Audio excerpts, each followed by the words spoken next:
কথাগুলো শুনে যাবেন। গাড়িতে আসতেছি, আমাদের গাড়িটা স্লো করছে, আর পেছন থেকে একটা গাড়ি এসে অনেক গতিতে এসে লাগাই দিছে।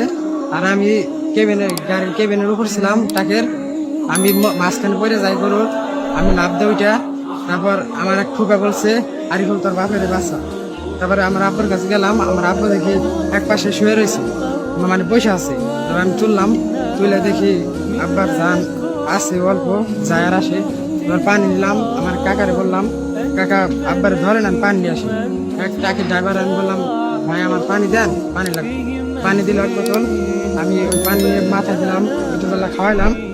তারপর আব্বা কিছু বললো না, আব্বারে ডাক করলাম, আব্বা উঠো উঠো, আব্বা কিছু বললো না। তারপর আব্বা মারা যায়।